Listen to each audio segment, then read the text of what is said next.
get is, I don't know anything about racing. This is true. You're right. You're in the wrong show.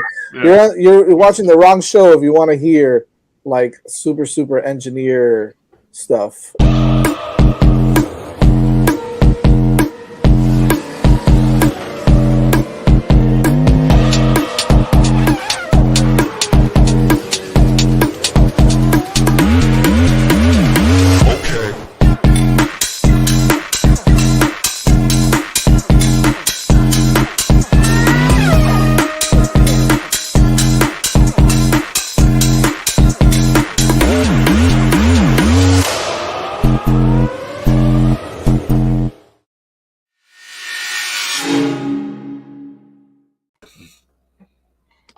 Hello, everyone. Welcome back to Hitting the Apex, joined by Evan. As always, Evan, how's it going, man?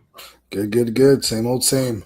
Having had a decent weekend this weekend with the Formula One race. So we'll get into that and talk to my disappointments and excitements throughout the entire weekend. Yeah, it was a little bit of a lot of controversy. Yeah, a little bit of a mixed bag for us. Yeah, definitely some controversy as well. We're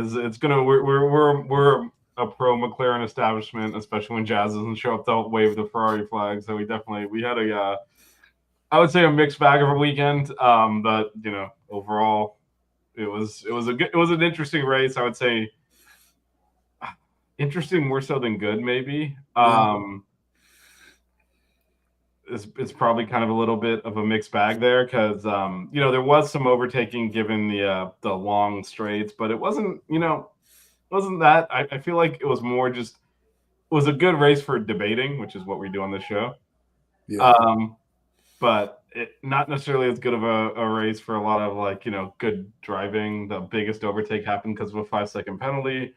So that kind of, I think it would have been interesting if that didn't happen. We saw, because I think Oscar actually had the pace to take him on track, which would have been interesting. But obviously, no point in risking it when you're going to get the place. Anyway, I guess we got to start with qualifying though.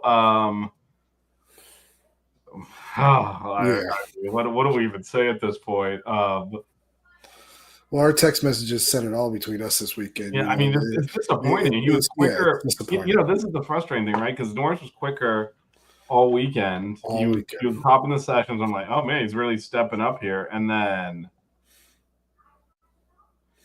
I mean, I don't know what to say. Q1, he's at the top. Q2, he's at the top. He's running great times, seconds, 3/4 of a second, 5, half a second, 7, tenths of a second. He's that much faster than everybody else in all these sessions. And then he gets into Q3 and it's like he gets the rug pulled out from underneath him. It's like, the old Peanuts gag when Lucy pulls the football out in front of Charlie Brown. It's like that happens to him every single time in Q3. Something happens where he just – and I don't even want to say chokes because I don't think it's choking as much as it's him trying to push the car, just that much more because he understands that these cars just don't run good in this dirty air. So qualifying is very important. We saw it in Suzuka. We saw it, in China. We saw it, again, this is the third week in a row that we've seen this from Lando where it's just like he gets into that last P3, that last push lap. He's leading everything else, and it's just like it just falls apart. Well, yeah, and I think I agree. I don't think it's necessarily choking I think it's he doesn't trust himself, and I think that's the problem because the way these are not. You can watch the classic like Ayrton Senna like ringing the car around the track. That's not how these cars are anymore. You have to drive smooth. Yeah. So it's actually a controlled. The more controlled you are, the faster you go. It's not like the old days where you would just, manually shifting and clutching and just ringing the car around the track. And that's not how these cars are anymore. You have got to be under control. And I think when he gets into those, the Q3 is the critical session, like he pushes too much. Yeah. And he makes mistakes. And because he just doesn't trust that, hey, if I just drive this smoothly and controlled, I'm going to come out on top. And the sad part is, in all the other sessions when he does that, he is faster. He is faster than Oscar on net, but he's showing up. He's making mistakes and he's handing. Not only is he handing Oscar the lead in the championship, he's bringing Max into play, and that it was a solid recovery drive for the second week in a row, but it's one where your car is light years faster than everyone else's, and you're finishing in fourth, and that's just all those points at the end of the year when they're gonna add up. Yeah. I mean, we had this discussion last week, where we thought, I thought it was a great job by him recovering to the podium in Suzuka. You kind of thought it was disappointing because of the other parts of the drive back, because he did make a lot more mistakes, there than he did, or I'm sorry, in Bahrain, not in Suzuka, Bahrain. But I think this was a little bit more disappointing to me, just because even though he did get up to fourth, and going from sixth to third is less places to make up than 10th to fourth, he shouldn't have ever been in 10th. He shouldn't have ever been that far down. I don't, to me, this was a chance for him to kind of come out and just be up there dominating for the whole weekend, which he was doing throughout. You watch P1, you watch P2, you watch, like I said, the opening parts of P3, and then going into the opening parts of qualifying, he was the top dog. He was the top driver. He was the one that everybody was trying to catch up to, and then he just came out and dropped the ball. And that's really what got me, like I said, we had a text message stream between me, you, and our third kind of co-host hasn't shown up in a few weeks, sir. Yeah. That we have between each other, that I just sent out immediately how disappointed it was. It was one of those things that you just don't want to see happen with your driver, with your guy. And we've clearly said this on this show numerous times. We are McLaren, at least me and you are the McLaren fans of this show.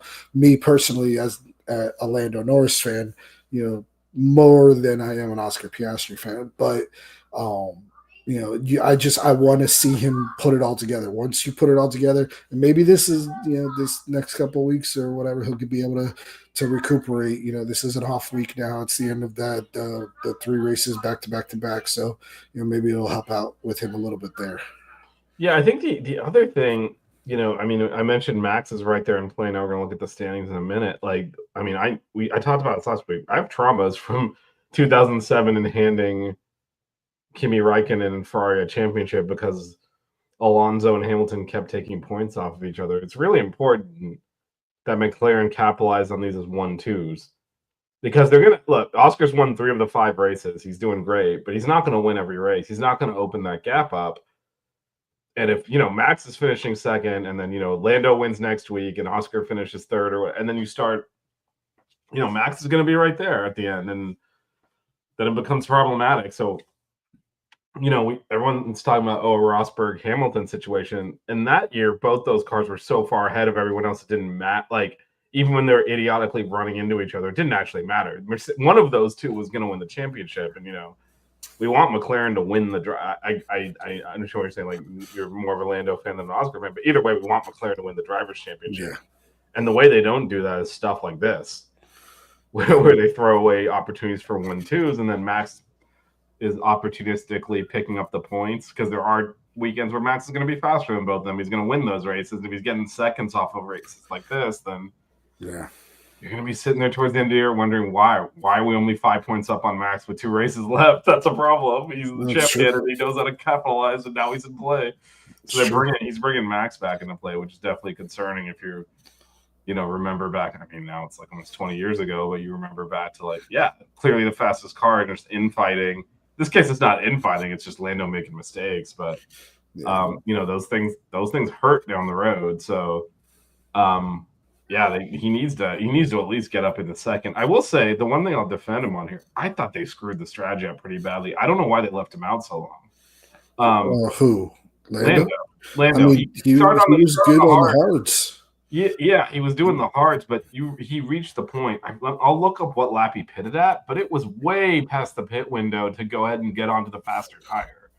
Yeah, I kind of felt that way too during the race. I was watching. I was like, oh, he's got to come in this lap. He's got to come in this lap. He's got to come in this lap.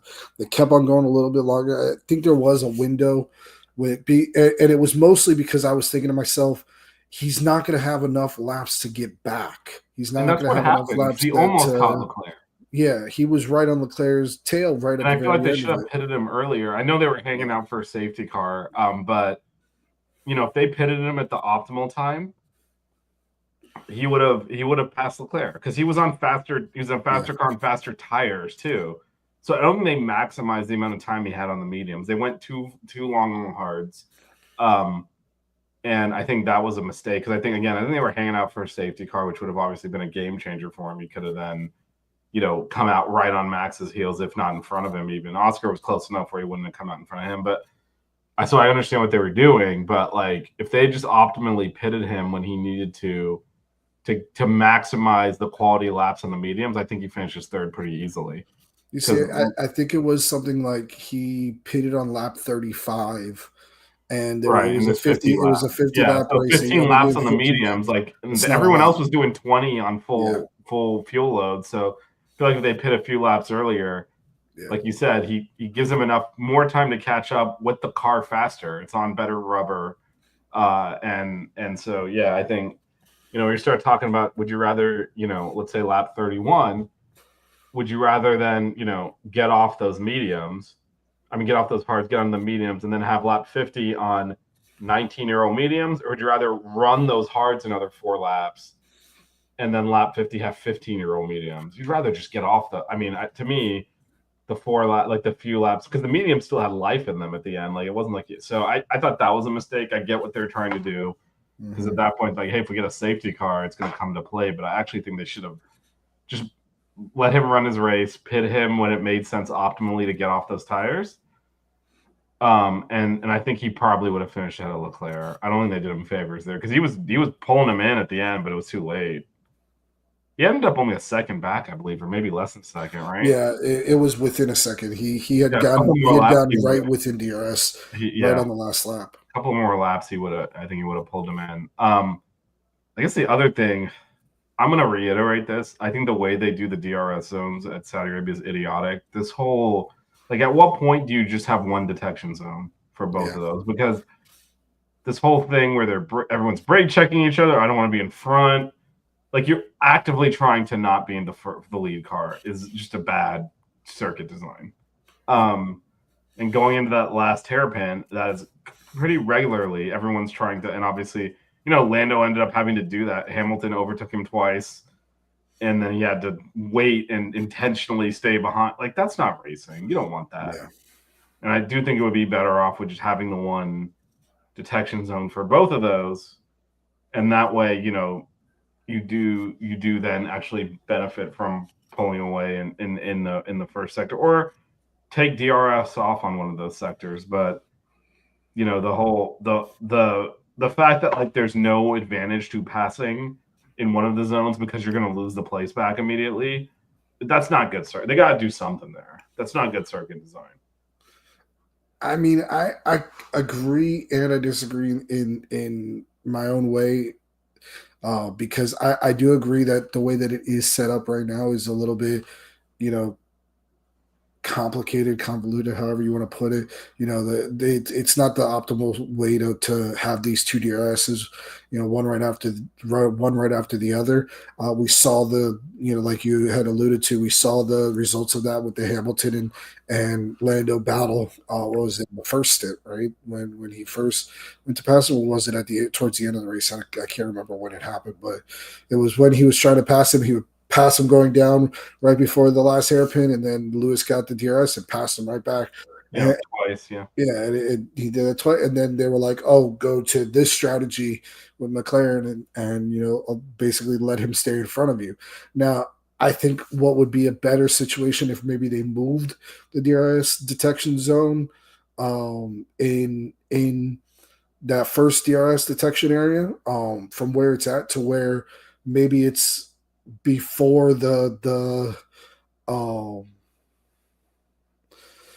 it basically make it to where if you're gonna pass, if you're still behind, like pull it back, basically is what I'm saying, to like the middle of the DRS area, to where it's not after you would make a pass, it would be in another spot. But if you're still behind, you can still get a second DRS. You know what I'm saying? Like move it to where they've done that in other tracks where they have one detection for two two stretches just to avoid this type of thing. I don't know why they haven't done that here. Or like you said, move the zone forward, so the detection line forward to the middle of the previous, so that way, there is, because actually the one before that you mentioned when they said go strat B or whatever they called it, he almost ran into him because Hamilton was intentionally slamming on the brakes or trying to get him to overtake him. Yeah. And he had to basically pass him to avoid crashing into him. It's like, we already had, this is 4 years ago at this point, but we had Max and Hamilton run into each other trying to play the same game of I want to be behind. No, you go in front. And it's like, this is racing. It's the opposite of what you should be doing. You've designed a track in such a way that it incentivizes not overtaking or trying to let the person by. Like, that's bad design. There's got to be a way to fix that somehow. That's exactly the opposite of what you want. You want them to we're going to try and overtake. No, I don't. You have the best drivers in the world and the fastest cars actively trying to be behind. Like, that's not good. No, I agree. I think that there needs to be some type of adjustment with it. Maybe we'll see it going into this next rule set. It's been 5 years, though. I don't understand why they haven't done anything on that. To me, it's bizarre that they haven't. Yeah, I mean, it's one of those things that this is a track that a lot of people like. It's high speed. There's a lot of movement or a lot of exciting things going on here. And what it does is it allows for those really high speed areas of this track that makes it so exciting.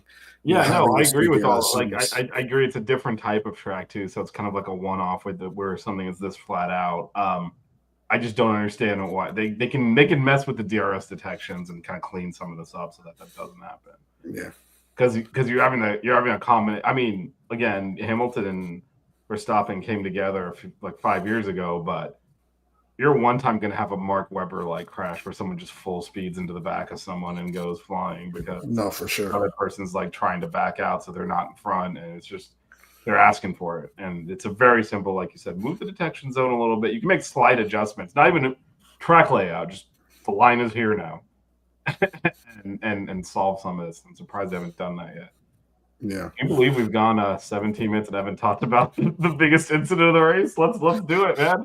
Well, I mean, we're going in order of the race. We talked about qualifying. We talked about some of the incidents. I think let's time to get to it. Okay, so Piastri got a great start.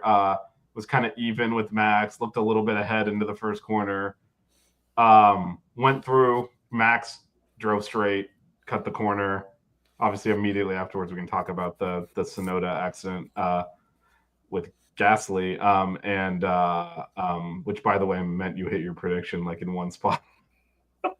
Your surprise prediction paid off 2 minutes into the race. Well, no, because him and Lawson were going at it with each other. But Yuki and just for clarification, you had Hadjar ahead of Yuki and Liam Lawson. Yuki took himself out. Liam Lawson is not very good, and so that paid off immediately. I had more than 2 safety cars, which did not pay off. Only got the one. So obviously Max cut the corner, didn't give the spot back. They took the whole safety car period to adjudicate it and gave him a 5-second penalty. I guess, first of all, what are your thoughts on, was that penalty warranted? What were your thoughts over on the incident? I think it was warranted, and I'm not saying this, Carly, don't kill me, because I know you're the Max fan in the chat and our watchers, subscribers, all this stuff. I think it was warranted, and here's why. I saw they came out with a lot of data. Christian Horner came out there. Oh, this is not right. He was ahead in the car. He was ahead in the corner, but there was data that came out afterwards that showed that all weekend, the entire weekend long, Max Verstappen, the fastest he went into that corner, the fastest that he was at that point in that corner, meaning in all of qualifying, in all of practice, his highest speed at that point in that corner was at that point in the race. The first turn, highest fuel load, coldest tires, all this stuff. He was his fastest going into that corner at that point right there when he went off. He was never going to make that turn. He was never going to come anywhere near making that turn. He knew that. He got off the brakes. He let the car keep on going. And he said, I'm just going to take the penalty, whatever it's going to be, because this is probably the best strategy. Whether they're not going to force me to even if they force me to give the spot back, I would rather take the chance of either getting forced to give the spot back or taking a 5-second penalty, because if he gets 5 seconds up the road on Piastri, that 5-second penalty gets, negated. It doesn't matter. If he gets 7 seconds up the road from Piastri, it's even better for him, because now he's got all that clear air. He's out in front. We all know these cars aren't great in dirty air. That's everything that everybody's been talking about. 2-3 years ago it was porpoising. Now it's dirty air. Dirty air is what we have been talking about this year in regards to what is wrong with these cars, what is wrong with the racing going on this year. These cars do not perform well in dirty air. It is a miracle that McLaren, that Oscar Piastri, was only 2 seconds behind Max throughout that entire first stint. That was incredible that he stayed that close. Unless you're within the 1 second in DRS, able to pass somebody, it is near impossible to stay that close with somebody throughout an entire stint. And he did, so I think this was calculated by Max. I think he said he got a bad start. We all saw that. He kind of pulled a Lando Norris. I'm going to cut across the entire racetrack, turning into Oscar pretty much, going instead of straight, going diagonal. We saw Lando do that, many times last year when he had Max, lined up next to him. And he just said, F it. I'm going to just keep on going straight through this, runoff. I'm going to yell and scream and say, he pushed me off. And then when I get my penalty, I'll serve it and I'll still be good. It didn't work out for him, but it was a great, it was a great decision to make for him, because he knew that he was going to be able to at least argue it. And if it worked out for him, it would have worked out, we would be lauding them as geniuses at this point. Yeah. So needless to say, Carly doesn't agree with you. So I'm a little bit more mixed. So I agree, and I think the reason the penalty is, I'm sure they looked at the telemetry. He just used it as an excuse to drive through the corner, because he got beat off the line. With that said, I don't think Oscar made the corner barely. He was 2 tires off, not 4 tires. Otherwise, he would have cut the corner as well. Now, he made the effort to go around it. Max just drove straight through. But, how was Max going to make that corner? But no, let's say he slowed down and tried to, okay, Oscar's in front. Oscar didn't leave him room to go through. Yeah. So, I can have you ever seen Max leave anybody? Have you ever seen Max leave anybody room to get through in that? No, I understand the hypocrisy and yeah, I mean, everyone obviously always goes back to 2021. It's the last time we had a competitive championship, but certainly, if they had penalized, him the way that, if they penalized him in 2021 the way that, he's asking for other people to be penalized now, he wouldn't have won that championship. Really, the back half of that season, the Mercedes was faster, and he spent the whole time essentially illegally blocking, knocking people off the track. And the only penalty he got was in Saudi Arabia after it didn't matter, because they gave him a time penalty and there was no one close to him, so he stayed second. But for example, in Brazil, when he forced Hamilton off the track, they didn't give him a penalty, because Bottas was close enough where if they gave him a 5-second penalty, he would have finished in third, and they didn't want to affect the championship. So he certainly benefited from that in the past. With that said, I don't think Oscar made the corner, which is fine, but I don't think there's any way Max was gonna, if he slowed down. I understand what you're saying. I think he got the penalty because he did not slow down. Yeah. So he just it was clear oh, he's blocking. This is my excuse. And he just shot through the corner. But if he had slowed down and tried to make the corner, there was no room there. Oscar was 2 wheels off the track on the inside. There was no room at all. So yeah. I understand what Max is saying. It's where exactly was I supposed to go? The answer is there was nowhere to go. Well, and I see that thought process in it. The way I look at it is more, it was like that.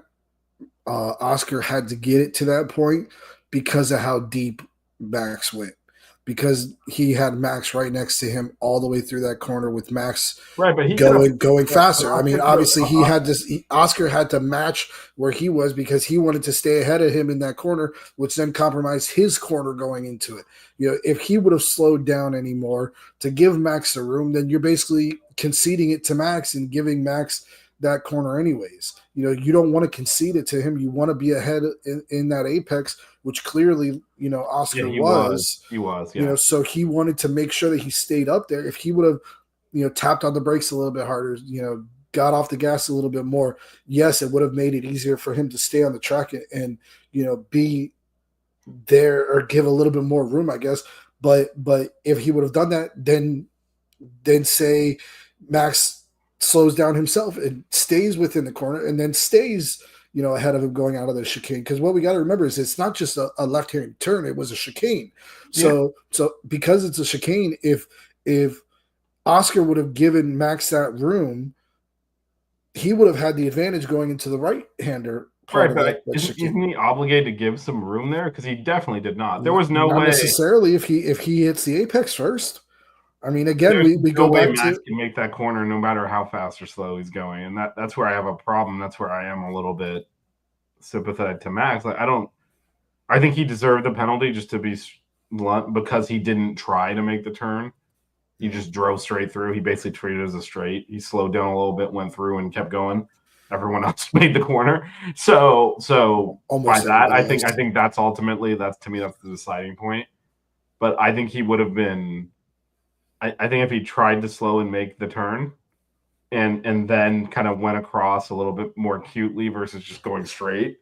Yeah. Because like you said, it's a chicane. He missed all of that. He almost hit the barrier on the outside. He went straight through, right? Like, so that's why he was so far ahead. It wasn't just that he didn't. Yeah. He barely slowed. He slowed down, almost like nominally, and then just went right through. So I think that's why he gets the penalty. But had he slowed down more, I think he would have been justified in cutting there, because there's no room he got crowded off the track too. Like, there's nowhere for him to go. So he would have to go across. The problem is the way he went across wasn't across the chicane. It wasn't, oh, I can't make this. It wasn't side by side. It was, he went a different direction.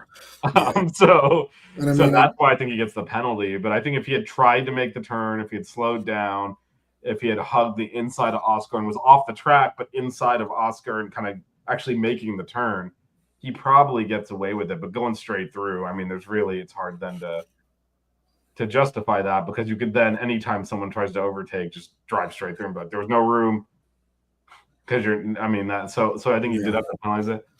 But I think it's a lot closer. It's very gray to me, because again, Oscar's ahead the apex barely. And I didn't really see a path for Max to actually make the corner, other than completely backing out of everything and potentially like letting other cars sweep past him to try and slot in. So I don't think that is the ask either. I think we talked last week about the FIA's uneven adjudication of rules. I mean, it's just another. I don't think anyone knows what a penalty is. I don't think they know what the punishment is. And to your point, Matt's like, I'm gonna roll the dice here. And so I think it blew up in his face. But I think if he had in good faith tried to slow down, he probably gets away with it a lot more than just again booking it through the corner at full speed and marching down the road several seconds ahead of everyone else because he didn't stop to make a turn. I think that's what got him. I think. See, Carter, this is where I disagree with you a little bit. I don't think he did what he had to do to avoid a crash. I think he did what he had to do to stay in front. Yeah. If he tried to avoid the crash and went across and tried to turn in, Oscar's there, so he backs out of it and then cuts the corner, I think he gets away with it. He didn't even try to turn in. He just went straight. Yeah. He looked, saw Oscar was there, knew he wasn't going to be able to get in front of him, and just went straight. I think that's all. I'm sure they looked at, because they have all these, they have all the data. I'm sure they looked at how much he lifted. Like you said, it was as fast as, now we have the information in real time. Like you said, it was as fast as he had gone through that corner all weekend. He wasn't making that, right? He wasn't lifting. Oscar got a better start. Remember, he, backing up to the start and finish line, he came across to try and block him. It's too late because Oscar beat him off the line. And then at that point, I think he decided he's not getting in front of me through this corner, whatever it takes. And what it took was going across the corner and cutting it. So I think that's ultimately where you got the penalty, because like you said, they can look at the telemetry and see, oh, that was the most speed you carried into the apex of that corner all weekend. You weren't making that corner. You never intended to make, and that's the thing, it's intent comes in the slide. You never intended to make that corner. You were always going to run through it and keep the lead that way. That's why you get the penalty. I think that is ultimately what if they showed him, and they do this, right? This is how George Russell avoided the penalty last week with the DRS they showed. because he's like, oh crap, I'm gonna lift, and they showed, they looked at his time in the corner following when he opened the DRS accident. He was way slower on that lap because he gave the time back essentially. So they do look at things like that, and they saw what you talked about, which is nope, you were going way too fast to make that corner, which means intentionally you were going through. It wasn't like, oh, you're about to make the corner and then Oscar blocked you. You were always going to go straight through because you were going too fast to do anything else. And I think that kind of goes back to, like you made the exact example, which was intent.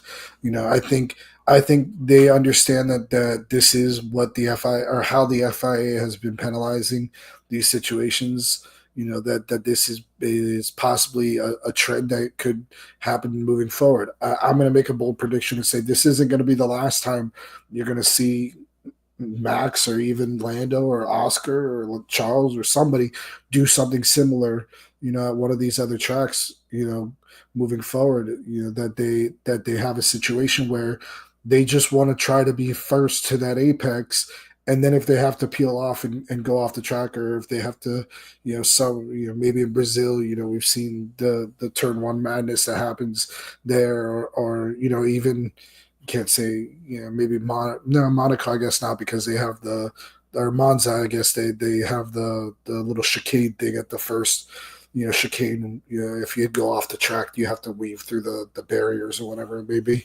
But there's plenty of tracks out there that we've seen that they have these race turn ones in the beginning of the Grand Prix. This could be something that happens moving forward. I'm going to predict that this isn't the last time that we're going to see a situation like this moving forward, but it's going to just be one of those times that we look at it and we say, in the future, this was a plan. This is what they wanted to do because it actually worked out for their benefit. This time it didn't work out for Max's benefit because he didn't open up that lead that he had wanted to, that he was hoping he was going to. Getting more than that 5-second penalty would have given him that buffer. He didn't get that, so it didn't work out for him.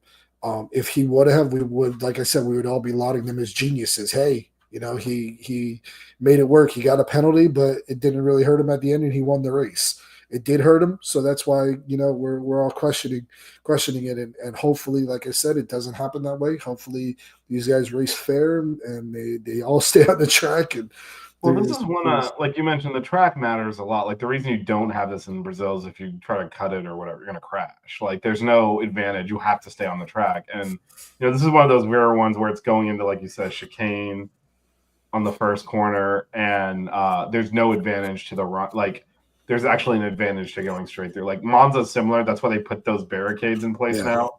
Like you're screwed if you don't make the corner. It's very similar. You go into a chicane to start, except if you go straight through, there's those concrete blocks or I guess foam blocks there. Yeah. And you have to weave through them or you get a penalty. So like there's no advantage to going across. This is one of the few tracks where right at the beginning there is an actual advantage to cutting. What did you think of they spent the whole safety car period trying to figure this out when I think it was obvious from the cameras on it that he cut the corner and gained an advantage, which is what the penalty is actually for. Why didn't they just at any point in that safety car period say, hey, Max, give the spot back? It's so easy to do under safety car. Like they waited until literally the safety car pulled in, start and finish straight. They're going green. They're waving the green flags. They're like, oh, by the way, you have a penalty. Like, I don't understand why in the whole safety car period they couldn't. I think it goes back to me at least. They're so slow to make decisions now. They second guess everything because nothing is black and white anymore because they make up their own rules and they don't enforce them, consistently. Like to me, this was an easy one where they should have gotten that decision done during the whole time they're cleaning up that mess and the safety car's out there and said, hey, Max, pull over, let him through, done. No problems then, no time penalty. Just make him do it under the safety car. You don't even have to deal with the gamesmanship of I'm going to let him through or it's advantage for me or not. Just do it under safety car and be done with it. But they took so long to make the decision that it actually only got rolled out after just as they were getting the green flag. I mean, really, like what I've seen more of in Formula One especially when it comes to giving back positions and stuff like that, you see more of the teams doing it as a precautionary, as a like, hey, I know I messed up here. We're going to give this back so we don't get a penalty. You don't hear a lot. I mean, maybe once or twice, maybe three times throughout the year, you actually hear about the FIA saying, hey, you guys have to switch these cars right now because of this. They would rather just give out the 5-10 second penalty, whatever they decide to do, because then they know that there's not going to be an incident on the track or something like wasn't there a situation where Max had to give Lewis back a place a couple years ago, and the way that he did it, and he like tried to jump back with them, and they almost wrecked. No, that was this race. That's where they ran into each other. Oh, okay, yeah. So it was one of those trying to give it to him right. So basically, what he did is to give the place back is in the middle of that start-finish straight where you want to be behind on the backside. He essentially slammed on his brakes right there. So Lewis would have to weave, wouldn't even have like speed into the DRS zone, but be technically in front. He would easily sweep past him again. exactly. Lewis instead of ran into him because he wasn't expecting him. And again, telemetry did Max in there. They looked at him and said, "Oh no, you slammed on the brakes, penalty." So remember, Lewis came on the radio and said he brake checked me, and they confirmed he did actually do that. It wasn't just like he braked on purpose so that he would have to weave around him. Yeah. So he technically overtake him while going slow on the straight because he had to weave to get around him, and he could easily just catch back up and pass him. But I think under a safety car is the easiest time to do it. It is, but again, I think it's one of those situations of maybe they wanted to see if they were going to do it, if they were going to see if Red Bull was going to say, hey, okay, you got me, let's let them go past, and obviously they didn't do it, so that's why they were like, okay, you're not going to do it, then cool, here's your 5 second penalty. You can heighten the penalty because there's an easy opportunity to be like, give it back now, or you're going to get 10 seconds. Yeah, you have 15 seconds. They're going to make it stop go. Like maybe they did do that. We don't know. Maybe they did the FIA. What I'm saying is maybe the FIA came out and said about them not giving the place back and say, hey, it's safety car, do it now, or you're in a 10-second penalty range. We're gonna do it because you have such an easy opportunity to do it back. Or there's things that is what happened. I just think overall they got to make their decisions more quickly. Like these are all taking too long. I mean, what happened last race in Bahrain was a farce where they didn't realize that who was it that cut the corner? It was off the track, and it was in Q1. Oh, remember Albon missed Q2 because they exactly. They missed deleting a lap time when the guy was off the track. I mean, come on, like this is all taking too long. Yeah, I mean, maybe we don't know. Maybe they did say that to them. Maybe they got on the the radio with Red Bull and said, "Hey, either you guys give it back, or we're going to give you the 5 second penalty." And they were just like, "Okay, cool, we'll take the 5 second penalty." Yeah, you need to incentivize it. That's what I'm saying. You should 5 seconds, like you said, is borderline. Sometimes, it's, especially, I mean, you did a real good job earlier articulating, hey, the way these cars have evolved over this life cycle of this car design, being in front's a huge advantage. Yeah. So, like, maybe the fact that they could think 5 seconds, I'd rather be in front with minus 5 seconds than be behind in uneven terms. The fact that that's an option, you make it 10 seconds then. You heighten it. You say, make it so that there's punitive enough where they give the spot back. Because ultimately, I mean, the net effect of this is it defanged the first part of the race because Oscar's whole thing was I just got to stay in for 5 seconds and this is mine. So he never had to actually chase him down and pass him.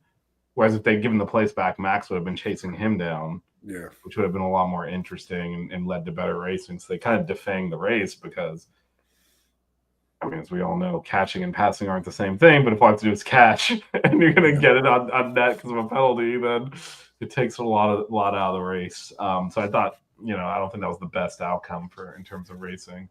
And again, we're talking about the FIA making bad decisions, and that's not what they want going into, after a 3-race stint, going into their first American race of the year. They don't want to see stuff like this happening, but it is what it is at the end of the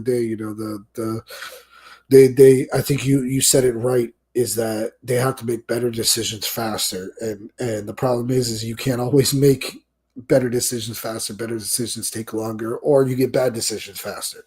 It's one of those situations of you could have three things. You can either have it right, fast, or cheap, but you can only have two of those. So you can either have it right and fast, but it's going to be expensive, or you can have it cheap and fast, and it's not going to be right.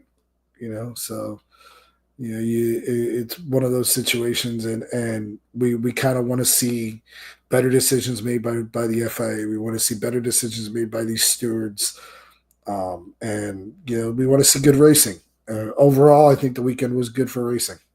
Yeah, no, it was. I think that the challenge that they constantly run into, and the reason, like you said, you want fair, consistent, quick decisions. They've broken that by leaving everything up to interpretation, allowing the teams to complain about it, taking that, like, no, just issue the penalty and own it. All this back and forth and all this, we'll look at your evidence and all of that. Just they used to just be like, nope, you're off by a millimeter, black and white. That's the rules, tough shit. And now it's just everything's an interpretation. Yeah. Like even this, like he was ahead at the apex. He wasn't ahead at the apex. Where actually is the apex? Like they've created this environment where the rules that used to be minutely black and white technical are now all interpretive. And when you interpret it, you have to discuss it. Yeah. And that's what, and then you're going to, what are things we do on this show? We look at incidents and we have disagreements. We're both learned F1 people and we don't necessarily agree. They get a room full of those people. They're not all going to agree. Now you're debating out whether the penalty should be assessed. Because again, once you deviate from this is the letter of the law, black and white, then you get all of this stuff. Yeah. And that's what there's no one doing that now. With that said, we beat this to death. Who else impressed you this weekend? So we talked kind of McLaren and then the incident at the front. Who else are you looking at from this weekend that you thought had a good race?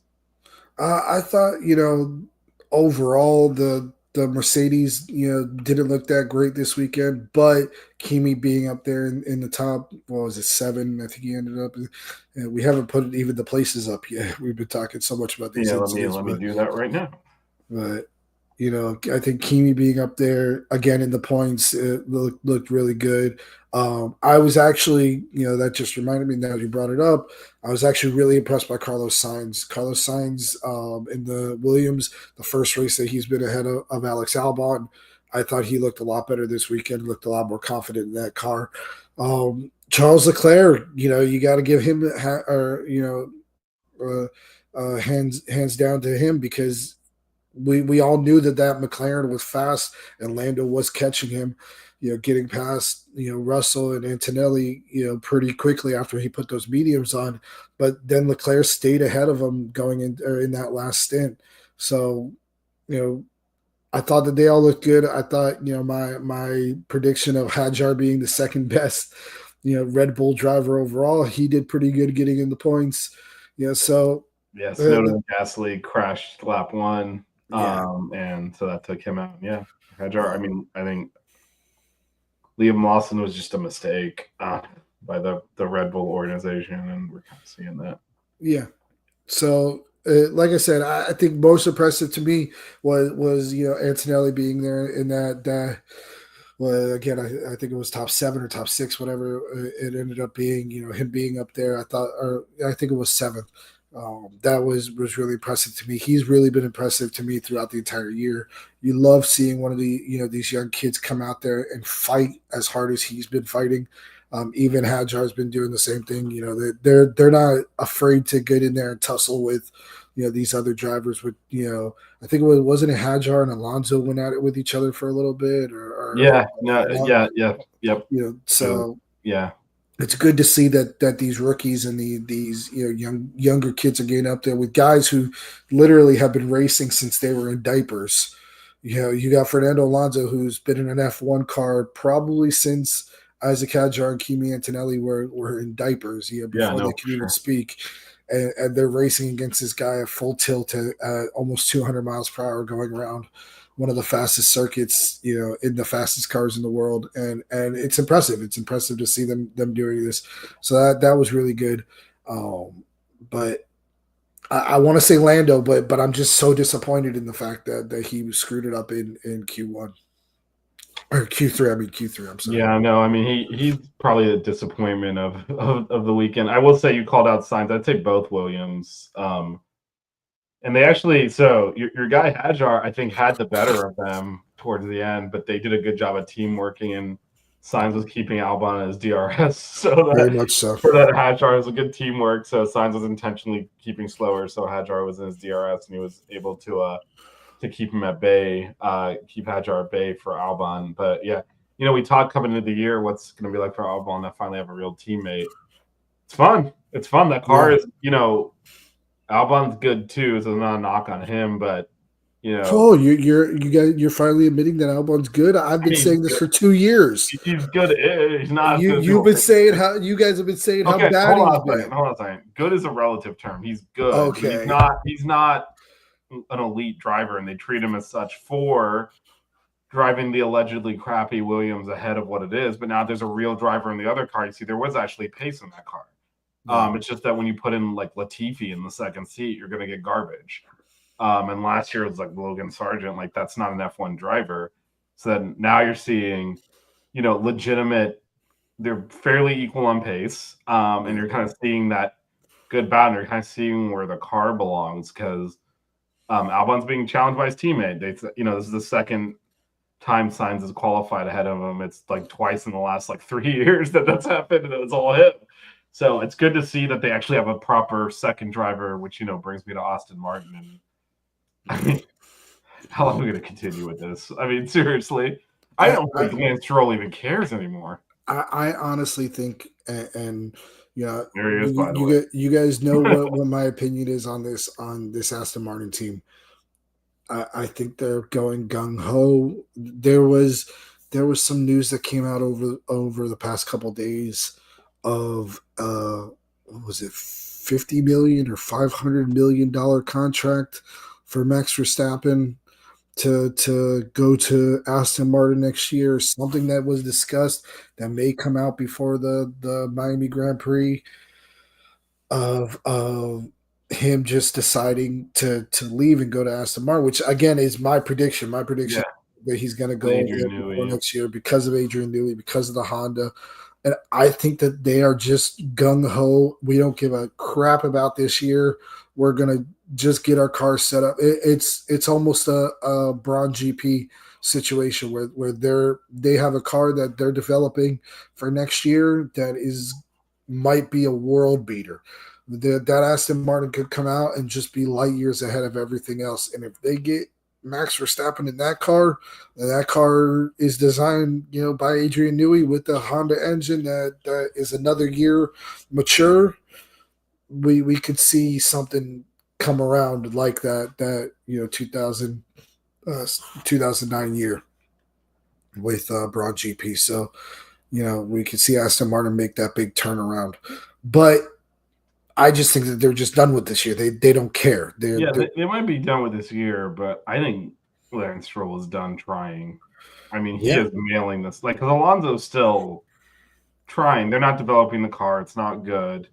He's finishing just outside the points. I mean, Stroll is basically never getting out of Q1. He is just cruising around at the back, getting lapped. Like, why is he even out there? Maybe he's saying, or maybe he's been told by his dad, hey, I'm sorry, son, but you're our reserve driver next year. Max is coming in, and he's just saying, all right, cool, I'm just going to putter around. Well, he's certainly driving like one. So, I mean, that team is, there's not really, I guess it's similar to Kick Sauber, right? They're just waiting for next year. Yeah, everybody, these teams like Aston Martin, like Kick Sauber that are going to be Audi next year, they're waiting for next year. They're waiting for this new rule set for these new cars to come in, and they're developing them in the background. And we've seen this before. We've seen this, we saw this with Red Bull. We saw this, going into the new regulations. They were dominant that last year of the regulations or not dominant per se, but all the cars had caught up with each other at the top of the field. But they had the superior engineers and the superior engine going into the next set of regulations, which was how they've dominated these past 3 or 4 years, whatever it's been that he's been up there. And especially going into such an aerodynamic heavy rule set, that's what having these developments on these cars, can make a big difference. When it's more of an engine-based rule set or an engine-based change, which is what they're planning on doing in a few more years when they try to go to a completely sustainable fuel and, a couple other little things they've been talking about, even bringing back the V10s or V8s normally aspirated. So there's been a lot of talk about that stuff, but when it's more of an aerodynamic rule change, you can see the difference when these elite engineers and these elite designers have this time to really go out and make a difference on these cars. And that's kind of like I said, I think that's what, in my opinion, that's what's happening in this situation. Is you have Aston Martin, who we know want to be good. We know that they don't want to be, a bottom of the barrel team. Lawrence Stroll is one of the most competitive guys that we've seen on this in as an owner. He doesn't want to be finishing all the way down here, but it's where you got to be if you're not going to develop your car. And if you're not going to develop your car at all, you're going to struggle. And that's what they're doing. Yeah. We'll see what next year brings with, like you said, a new car design. Eventually Adrian Newey's going to get it wrong. One of these decades. You can't say that until he does it. You can't say that until he does it. He's always made winning cars. Looking at the driver standing, so the McLarens are 1-2, barely. Max is right there, 12 points back, and then we see the Mercedes, Ferrari, and not pictured all the way. I mean, this is remarkable stuff, right? There's your Red Bull, 5 points. Your other Red Bull. The top 7 are the top 4 teams, and then the other Red Bull is just way down at the bottom. Not just because Yuki, only came to that car a couple of races ago, but that's just just testament to how well Max is driving a car that's probably not anywhere near as fast as where he's putting it.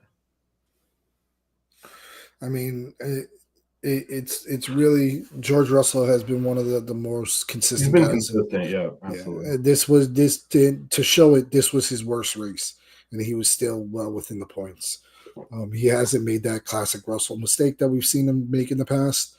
Where he'll chuck it on the last lap, or something will happen late in the race. He's had a consistent year, and I like to see that. I like that this isn't a 2-man race. This isn't even a 3-man race. This is realistically a 4-man race. It's a 3-man race. I mean, that car.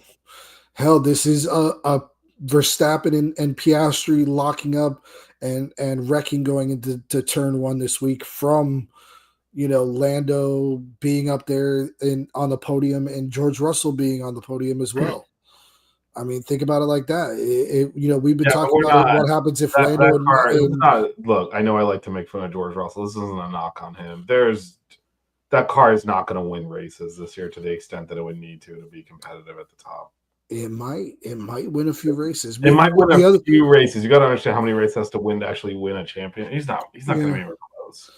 I mean, the other thing is that we do. I think what race is it? I think it's Istanbul or something like that. They're coming out with a rule change for this year that's going to negate the amount of flex that the wings in the front and the rear of the cars are allowing. That could be a big change for a lot of these cars, like the McLarens, that did have an issue, or not an issue, but that was one of the features of their car, was that they did kind of have a little bit more flex of their wing, which was helping them in the straights and helping them, keep that car a little bit more planted. Red Bull hasn't really had that issue because their wings have been pretty stiff, but we'll see how that ends up working out. I think it's race 9 or something like that that rule change is supposed to be implemented. So you kind of think that if these cars are going to get a little bit slower, maybe that Mercedes is going to get a little bit faster. Maybe those Ferraris are going to be a little bit more up there.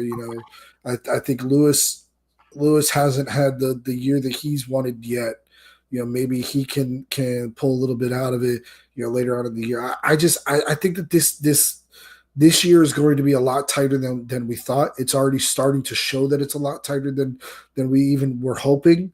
You have basically four race winning drivers already this year between Lando, Oscar, and then Hamilton with the sprint race and Verstappen.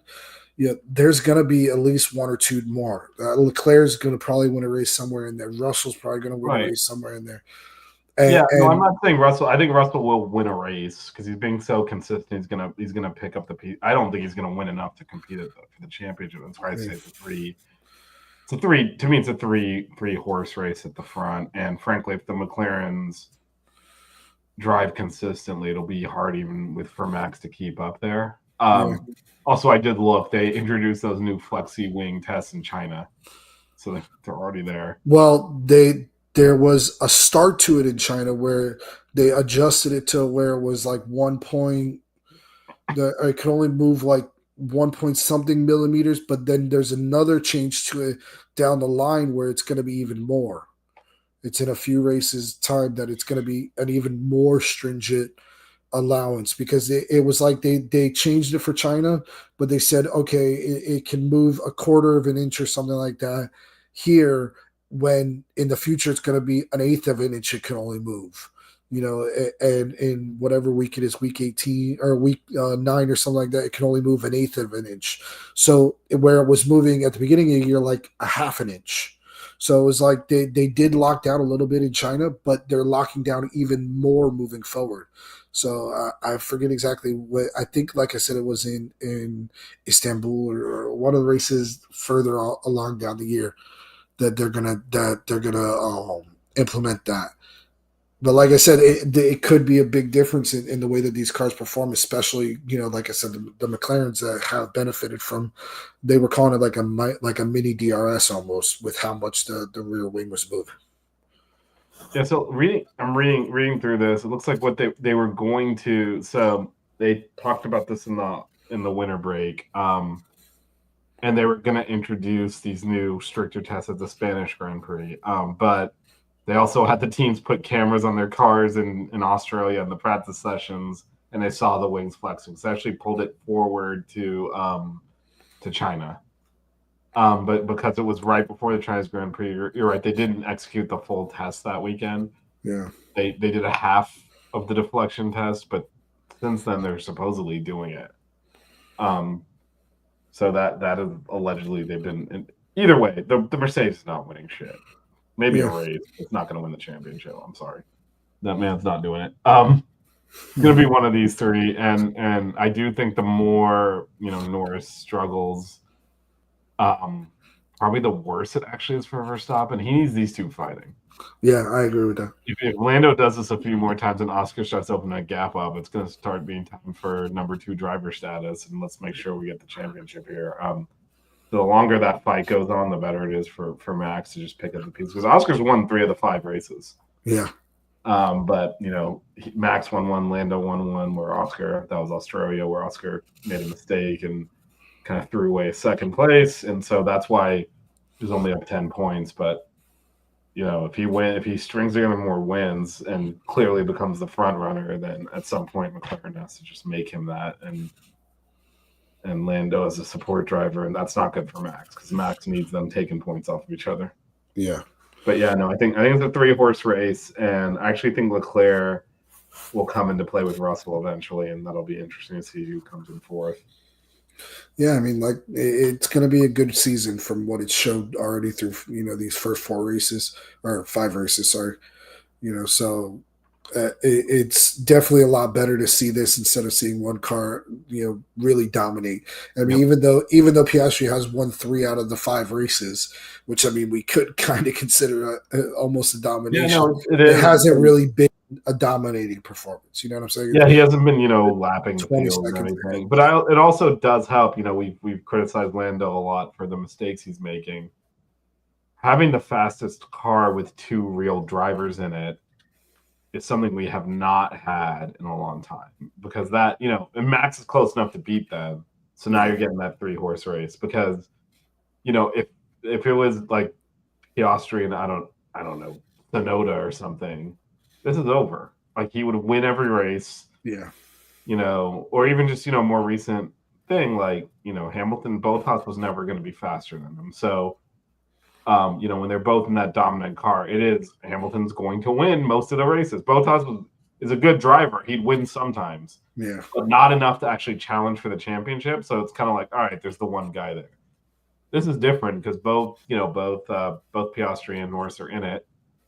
And so now, they can actually, so that just makes it interesting by itself that you get two guys in a fast car that can, this week it might be one of them faster, next week it might be the other one.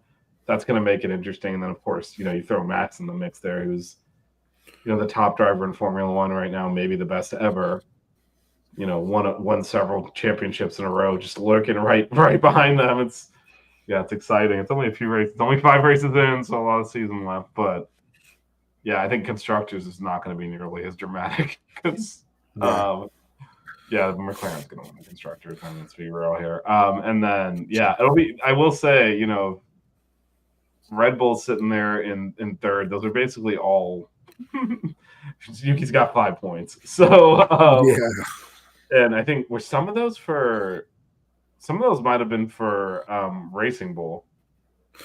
No, I think that the constructors, it's just the car. No, I know, but some of Yuki's 5 points. I think he scored for Red Bull. Yuki did. But not all 5 of his points. I think some of those were Racing Bull. That's why it's only 89 points. And then we're looking at the drivers. Max has like 87, right? I believe so. Yeah, Max has 87. Yuki has 5. So only 2 of those were in Red Bull. Yeah. So. Because he came in. He's 3 of these 8 points. Yeah, because he came in 9th, right? And so he's 3 of the Racing Bull points also. But I mean, Yuki's not going to help Max out, so it's hard to see Red Bull, competing for the constructors. Mercedes, I think it's hard to see them keeping up. So it does feel like it's going to be McLaren. And second, it does. I would say, if anything, maybe Ferrari can get into the mix and challenge Mercedes. I think because they have 2 drivers that can consistently score, and I just think it's going to be very hard for Max to by himself. Beat all those teams. So I kind of feel like Red Bull's going to slide into 4th here. And that might be where it turns for him. That he has different clauses in that in his contract. Performance clauses they're predicting that could be. One of them is that they haven't been able to keep up in the constructors. They haven't provided a car or a second driver to help him at least win something, or at least win one of the 2 championships. So maybe this is again one of those things that he's looking at to see if he wants to move on to something different or move on to another team in the near future. But we'll see how that all works out. Like I said, the news coming out of the rumor mill this week is that there's going to be something that happens before, our next race down here in our hometown, which would be kind of interesting. Yeah, no, that is something we'll obviously be previewing heavily next week. It is our home race. It's in 2 weeks. 2 weeks time, so that'll be interesting. And like you alluded to this earlier, right? They've been off in kind of different time zone. Now they're coming to the United States. Obviously, we know the weather here with the humidity and the heat, and obviously the desert is hot, but driving at night in a dry heat is not the same as the humidity. Tires become an issue. It's a paradigm shift. Different type of track, different type of weather, and we'll see how the cars react if McLaren continues to kind of be at the front, or if someone else responds better in these conditions. For sure.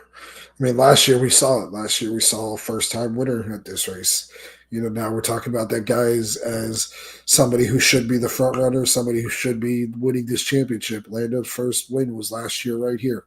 Yep. And it kind of changed the paradigm of sprint weekend too, right? I'm not sure. It was last year. I don't know if it is this year. While we're talking. It was last year for sure. Yep, it is. Yep. Okay. I only know that it was for sure because I was at the sprint race last year. So that was the last time we saw Daniel Ricciardo do anything good in a Formula One car. But it again, last year was the race that Lando finally won his first race. after all these years, and now we see that we're almost expecting him to win races now. It's such a big change 1 year can make from, us thinking will Lando ever win a race to, I think almost every week this week, one of us in on the show has predicted Lando to be the winner at some point. Almost every single race. Was it this race that was the only race that one of us didn't predict him to win? Yeah, I had Max, you had George. So. Yeah. So, I mean, almost every other race we've predicted for him to be the winner. We've all thought that he was going to be, the number one driver. So a year really makes the difference. Maybe this is the race that he comes out and says, with how confident he is at this track because of last year, that he kind of does that performance that we've been waiting to see and pulls ahead. But we will wait for that for a week on our next week's show here on Hitting the Apex. Yep. So I'll leave you to that transition right there. Yeah, it'll be a fun one next week, as Evan alluded to. We will be previewing our home race. Everyone comes here to the circuses in town, and we'll be previewing that. It's sprint weekends we just looked up, so that'll be fun. More racing out there at Hard Rock. So, yeah, next week, same time, same place, we will be previewing the Miami Grand Prix. And, hopefully Lando, like you said, that week off gets his head right and the good vibes from his first win. And hopefully with a surprise guest appearance from Mr. Jazz Santana. Wow, you've transitioned him fully to a guest appearance now. He's transitioned himself into that, sir. All right. He has transitioned himself into that. Who's the reserve driver we got to pull in now at some point? So, maybe we can get Lance Stroll on the show to co-host it. He's not doing anything else, that's for damn sure. Anyway, we'll be back next time, same time and place. Thanks, Evan, for joining me. As always, great to talk F1 with you. Not a problem, brother. Talk to you later. Yeah.